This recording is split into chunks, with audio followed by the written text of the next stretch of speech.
Hristos Voskrese. Uvažena nastojateljice ovoga svetoga hrama, ovoga manastira, sa sestrama, časno sveštenstvo, bogoljubivo monaštvo, draga braćo i sestre, draga deco. Sabrali smo se danas baš ovdje u ovome svetome hramu, podstaknuti nemilim događajima, nažalost ne samo u našoj otadžbini, nego širom sveta.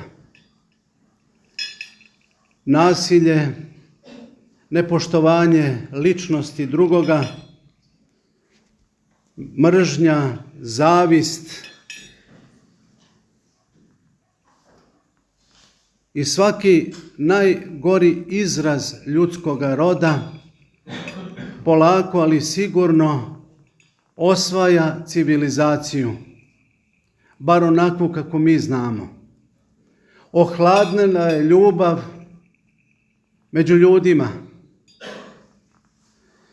Kriza je u narodu, u svetu, a kriza znači krisis ili sud.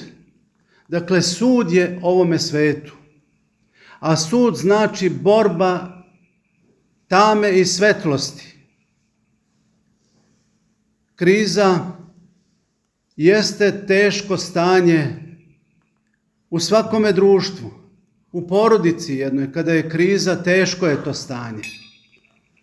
Ali to stanje jeste izazov, to je šansa da prepoznamo naše slabosti, da uvidimo naše greške i da počnemo da se menjamo, da budemo sinovi svetlosti i da se opredelimo za svetlost, za istinu, za pravdu, za ljubav, za poštovanje drugoga. Jer ako ne poštujemo drugoga, ne poštujemo ni sebe. A onda iznad svega, mi kao hrišćani smo svetlost ovome svetu. I mi smo ti koji pokazujemo ovome svetu kako treba da se vlada i kako treba da živi. Ako mi popustimo, kakvo je uzdanje ovoga sveta? Jer kažu svetitelji Božji i podvižnici da svet i drži Bog, baš zahvaljujući molitava svih svetih. Danas slavimo velikoga svetitelja Nikolaja, Mirilikijskog čudotvorca, čije prenesenije mošti svetih njegovih iz Mire Likijske u grad Bari mi danas proslavljamo. Eto prilike nama da čujemo reč Božiju, da se setimo njegovog žitija i da priteknemo pod moćnu ruku Božiju, jer svetitelji Božji jesu produžena ruka Gospoda našega. Gospod je došao na zemlju da spase paloga čoveka i sve čini za nas da bi nas priveo u poznanje istine. Jer kaže on sam, upoznajte istinu i istina će vas osloboditi od greha, smrti i đavola. Baš zato što je pušten knez ovoga sveta, knez tame. Zato svet srlja u propast, a nisu održali mnogi reč Božju koji kaže imajte ljubavi među sobom. I to je prva zapovest. Ljubav prema Bogu i ljubav prema bližnjem. Od te dve zapovesti visi čitav svet i zakon. A kako to nema ljubavi? Pa ljubav nije samo reč ili pojam. Ljubav je stanje. Onaj koji radi na sebi i koji se trudi da ispuni zakon Božiji, on se trudi da se upodobi Hristu, da zadobije njegove vrline i da bude Bog po blagodati. Šta govorim? Čovek Bog po blagodati. Zamislite kakva sila da mi budemo bogovi po blagodati. Svet i postoji zbog toga. Zašto bi inače postojao? Nije ovakav svet zamišljen, ali po slobodnoj volji našoj, ljudskoj, svet polako, ali sigurno zadovoljan, sit, napit. Ne mislim ni o čemu drugome, nego samo o provodu i svetlosti ovoga sveta. Jeste da je svet predivno stvoren, zato što ga je Bog stvorio. Ali zloupotrebom čovjek je sve to iskvario. Pokušao je čak i da promeni klimu, klimatske uslove i sve da nešto izmeni, da prilagodi sebi. Pokušavši da tako nešto uradi, nastao je haos.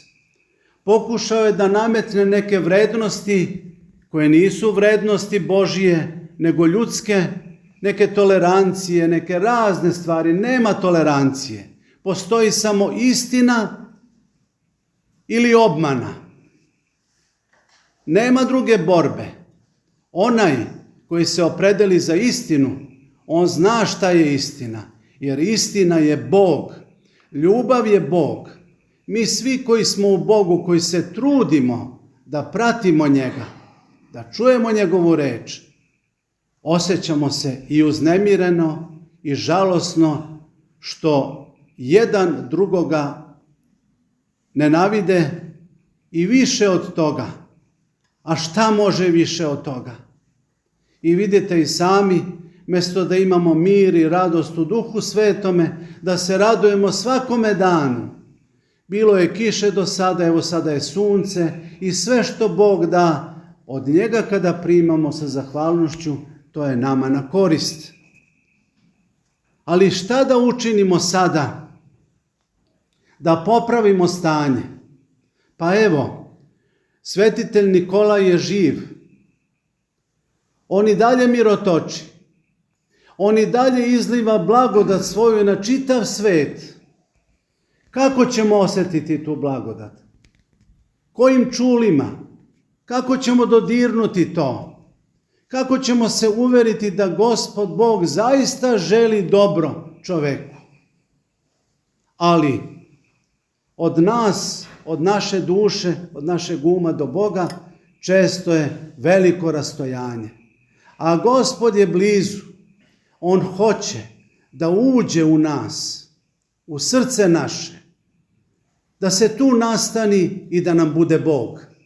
I zamislite to, kao što kaže apostol Pavle, ne živim više ja, živi u meni Hristos. Da u nama živi Hristos. Ne bi onda bilo poriva, mržnje, nasilja, ubistava i svega toga i svega raznoga, da ne nabrajam, i sami znate koliko je um naš obremenjen posljednjim događajima. I uvek je to bilo. Kain je ubio Avelja, brata svoga.